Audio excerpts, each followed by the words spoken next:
할렐루야. 이번 한 주간 동안 우리가 새벽 부흥회를 하면서 여호수아의 말씀을 가지고 함께 말씀을 나누었습니다. 1장부터 시작해서 우리 6장까지 오늘 새벽에 말씀을 나누었고, 오늘 이제 마지막 금요밤 기도회로 우리 이제 부흥회 마치게 되는데 7장을 가지고 함께 말씀을 나누게 되었습니다. 지나간 1장부터 6장까지의 말씀의 내용을 제가 다시 요약하지 않아도 여러분들이 아마 다 이미 다 듣고 또 마음에 새기고 또 은혜 받은 줄로 믿습니다. 혹시 기억이 안 나거든 나중에 우리 유튜브를 들어보면, 그러면 그 유튜브에서 또 들을 수 있으니까 여러분들이 다시 좀 들어보면 또 좋을 것 같습니다. 저는 2026년을 시작하면서 제가 늘 이 여호수아의 말씀을 많이 했는데 다시금 우리가 여호수아의 말씀을 가지고 한 해를 시작하면 좋겠다, 그런 마음을 가지고 여호수아 1장부터 함께 말씀을 나누었죠. 6장까지만 하면 참 좋았을 건데 제가 7장도 해야 되겠다, 그런 생각을 했어요. 아이성에서의 패배입니다. 아이성에서 패배한 이유가 있습니다. 이제 그것을 오늘 이 7장이 다루고 있는 거죠. 이스라엘 앞에서 여리고성은 어떻게 됐죠? 처참하게 무너져 내렸습니다. 누가 하신 일이죠? 하나님이 하셨습니다. 누구를 통해서 하신 일이죠? 이스라엘 백성들을 통해서 하신 일입니다. 하나님께서 여호수아에게 말씀하시고 여호수아가 이스라엘 백성들에게 하나님 말씀을 전할 때 이스라엘 백성들이 순종했습니다. 근데 그들의 순종은 쉬운 순종이 아니었습니다. 모든 백성들이 다 순종했습니다. 여러분, 우리 모든 성도들이 다 순종한다는 게 이게 쉬울 것 같죠? 천만의 말씀입니다. 꼭 거기에 불순종하는 사람들이 끼어있기 마련이에요. 그런데 지금 여리고성이 처참하게 무너지는 그 하나님의 역사는 바로 모든 백성들이 다 여호와의 말에 일치된 순종을 보였다는 거예요. 뿐만이 아닙니다. 그들의 순종이 굉장히 어렵다는 건 뭐냐 하면 너희는 말하지 말고 침묵하라 그랬어요. 너희의 말을 입 밖에 내지 말라 그랬어요. 그리고 그대로 하나님 말씀대로 침묵하며 행진하라 그랬어요. 제가 이 말씀을 여러분들에게 드린 적이 있어요. 저는 땅 밟기를 하면서 성도님들에게 지금부터 침묵입니다. 이제 우리가 땅 밟기 하며 이제 행진할 텐데 절대 말하시면 안 됩니다.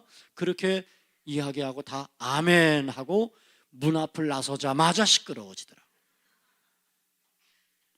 여러분, 이렇게 내가 말하고 싶은 게 얼마나 많겠어요? 그런데 말하지 않고 하나님 말씀 그대로 그 말씀 따라서 순종한다는 건 너무 어려운 일이에요. 그런데 지금 이스라엘 백성들이 해냈어요. 그런데 하나님께서 그 이스라엘 백성들의 순종에 하나님의 놀라운 역사를 보여주시죠. 여리고성은 한 6m, 7m 폭이 그렇게 돼요. 그 위에 라합의 집이 있었다고 하니까 그 폭이 얼마나 큰 폭인지 알 수 있겠죠. 이 두꺼운 성이 무너질 리가 없어요. 지진이 일어나도 무너질 수 없는 그런 성이에요. 그런데 이스라엘의 함성 소리에 그 여리고성이 돌 위에 돌 하나 남지 않고 무너져 내리고 처참하게 여리고성이 패배하게 되었다는 거죠. 하나님이 하셨고 하나님은 이스라엘 백성들의 순종을 이용하셨어요. 그들의 순종을 통해서 하나님이 역사했던 거죠. 자, 그런데 이렇게 위대한 승리를 한 그 다음 바로 아주 작고 보잘것없는 아이성, 한 3,000명쯤 올라가면 3,000명쯤 올라가면 충분할 겁니다. 뭐든 다 수고할 필요 없는 아주 작은 성이에요. 여리고성에 비교하면 손톱만큼밖에 안 돼요. 이렇게 작은 성, 보잘것없는 아이성에서 이스라엘은 참담한 패배를 경험하게 됩니다. 여러분, 우리는 신앙의 여정에서 놀라운 하나님의 역사 속에서 큰 승리를 얻을 수 있어요. 그런데 큰 승리를 얻은 그 다음이 문제입니다. 때로는 큰 승리 다음에 위기가 찾아올 수 있다는 사실을 우리는 알아야 돼요. 그러니까 큰 승리에 도취하기만 하면 안 되죠. 우리의 삶에도 성공적인 삶이 될 수도 있지만 때로는 성공 후에 더 큰 낙심과 실망이 찾아올 수도 있다는 것을 기억해야 돼요. 그러니까 우리의 삶에는 항상 승승장구만 있는 것은 결코 아니라는 거죠. 자, 여호수아는 아이성을 정탐하게 합니다. 사람을 보냈어요. 정탐꾼들이 아이성을 둘러보고 와서 말합니다. 그들은 소수입니다. 3천 명만 보내면 되겠습니다. 온 백성이 다 나가서 수고할 필요가 없겠어요. 그래서 3,000명을 보내게 됩니다. 그런데 그 3,000명을 보내고 난 후에 말할 수 없는 참담한 패배를 경험하게 되는 거죠.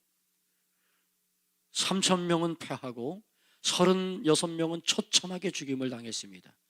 백성들은 마음이 녹아 물같이 되어버리고 말았습니다.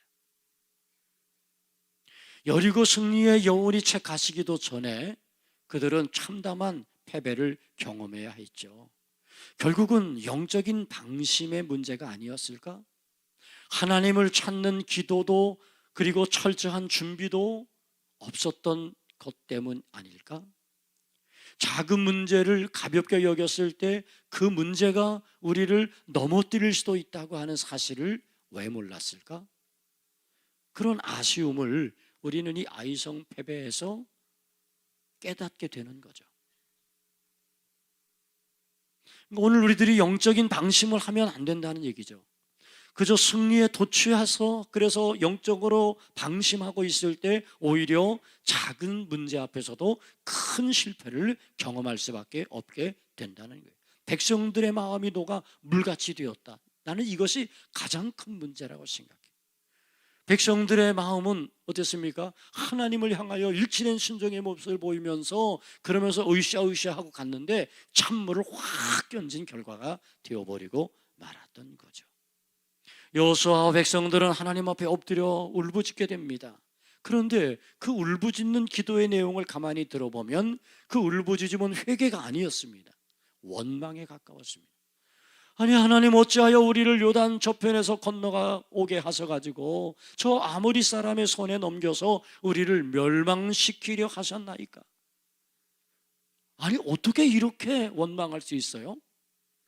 하나님께서 어떻게 그들을 애굽에서 이끌어내셨고 어떻게 그들을 광야길로 인도하셨고 어떻게 그들을 요단을 건너게 하셨고 어떻게 그들이 여리고성을 함락하게 되었는지 그러면서 그렇게 하나님께서 행하실 때마다 그들은 놀라운 하나님의 은혜를 찬양하기도 하고 노래하기도 하고 그랬던 그들이 지금 아이성의 패배 앞에서 하나님 앞에 엎드려가지고 한다는 말이 아니 왜 우리를 여기까지 끌고 오셔가지고 아모리 사람의 손에 멸망시키려고 하십니까? 더군다나 우리 지도자 여호수아를 봐도 그렇습니다. 여호수아에게서도 우리는 연약한 인간의 모습을 보게 되는 거죠. 승리할 때에는 대단한 것처럼 보였는데 실패 앞에서 여호수아는 두려움과 불신의 모습을 보이고 있는 것을 우리가 오늘 이 7장에서 발견할 수 있습니다. 사랑하는 여러분, 오늘 이 모습은 우리들의 모습이 아닐까? 잘 될 때에는 노래하고 찬양하고 감사합니다 하다가 조그만 어려움과 문제가 닥치면 원망해 되고 왜 우리를 여기까지 인도해 가지고 자기를 돌아보지는 못하고 여기까지 나를 이끌어 오신 하나님을 향하여 원망과 불평을 늘어놓는 그런 오늘 우리들, 신앙이 깊은 사람도 어쩔 수 없이 실패 앞에서 흔들리게 되는 그런 연약한 모습이 드러나 버리고 있는 거예요. 어쩌면 이 모습은 우리들의 모습이 아니겠어요? 그러니까 여러분, 나는 믿음 좋다고 자랑할 것도 못 된다는 거죠. 하나님은 여호수아에게 말씀하십니다. 야, 너희들을 좀 돌아봐. 이스라엘이 범죄하여 내 언약을 어기고 속였잖아. 지금 아이성의 이 패배의 문제는 뭐예요? 하나님에게 문제가 있는 게 아니야. 너희를 여기까지 이끌어내서 저 아모리 사람들에게 그렇게 너희들을 패배시키려고 너를 여기로 인도한 게 아니야. 여기를 인도하신 하나님은 너희들 그 땅을 차지하게 하시고 그 땅에서 너희가 짓지 아니하고 파지 아니한 그 집과 우물을 얻고 포도나무의 포도를 얻게 하기 위해서 하나님이 너희를 여기까지 인도해 내신 거야. 그런데 지금 너희들이 왜 나를 원망하냐? 너 자신을 돌아봐라. 너희들 그 안을 들여다봐. 백성들이 내 언약을 어겼어. 나를 속이고 있잖아. 아이성 패배의 문제는 무엇이었을까요? 전략이 없어서였을까요? 아닙니다. 그들이 기도를 앞세우지 않았다는 것도 문제이고, 정말 더 궁극적인 문제는 거룩의 문제라는 사실입니다. 공동체 안에 드리워진 그런 죄악이죠. 아간의 범죄입니다. 감추어진 죄입니다.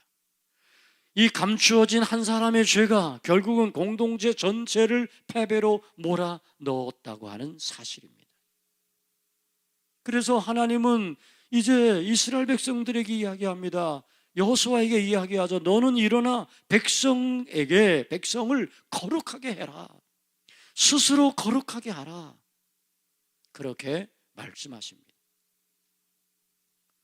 여러분, 오늘 우리들이 믿음의 삶을 살아가는 가운데 오늘 우리는 우리의 삶에 어떤 무엇이 부족하고 지혜가 부족하고 내가 준비가 부족해서 안 된 것이라고 말하기 전 우리 자신의 거룩을 돌아볼 필요가 있다는 거죠. 하나님 앞에서 오늘 우리 자신을 발견할 수 있어야 된다는 겁니다. 스스로 거룩하게 하라고 하나님이 말씀하죠. 이 스스로 거룩하게 하라고 하는 이 말씀 속에는 뭐가 있어요? 네 안에 있는 죄를 끊어내야 돼. 거룩을 회복하지 않으면 하나님의 임재도 없고 앞으로 승리도 기대할 수 없어. 여전히 너희가 범죄를 가지고 살아간다면 나는 너희와 함께하지 않아 라고 그렇게 지금 하나님께서 이스라엘 백성들에게 말씀하시는 거예요. 아간의 사건 이후에 그곳에는 돌무더기가 쌓였습니다. 아간은 처참하게 죽음을 당하죠. 그리고 그 위에 돌무더기가 쌓였습니다. 그런데 우리가 읽지 않았지만 이 7장 마지막 부분에 가게 되면 뭐라고 기록되어 있냐 하면 그 위에 돌무더기를 쌓았더니 오늘까지 있더라. 그러니까 그 돌무더기가 오늘까지, 그 돌무더기가 계속 남아있는 거예요. 그리고 그곳 이름을 아골 골짜기라 부르더라.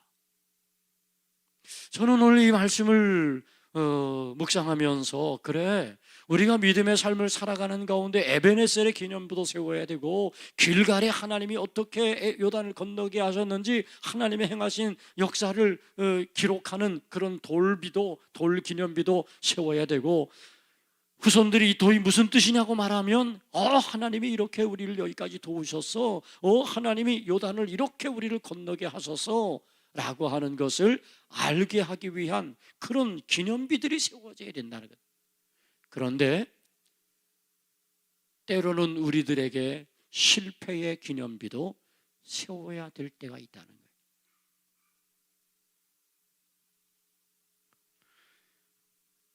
지금 아골 골짜기에 세워진 돌무더기, 오늘까지 그것이 있다. 이 얘기는 그 돌무더기가 그대로 후손들에게도 다 보여지고 있는 것 아니겠어요? 이것은 이스라엘의 처절한 실패를 기념하는 것이요. 기념한다고 하는 말이 좀 그렇지만 실패의 흔적은 아픕니다. 실패의 흔적은 지우고 싶습니다. 그런데 실패의 흔적을 아파하기만 하면 안 돼요. 그리고 실패의 흔적을 지워버리기만 하면 안 돼요. 실패의 흔적도 가지고 있어야 돼요. 왜냐하면 그것으로 우리는 반면 교사를 삼아야 하기 때문에 그렇습니다. 여러분, 유대인들이 엄청난 학살을 받았잖아요. 그런데 그 현장이 그대로 기념비의 기념관으로 존재해요. 우리가 성지순례를 가면 그 기념관을 들릅니다. 그러면 얼마나 유대인들이 처참하게 고통을 당하고 죽임을 당하는지가 다 거기에 기록되어져 있어요. 아픔의 역사죠. 그러나 그 아픔의 역사를 기념하고 있는 이유는 뭘까요? 다시는 이 땅 가운데 이런 아픔의 역사가 일어나서는 안 된다. 그것을 모든 사람들에게 알게 하기 위한 기념관인 거죠.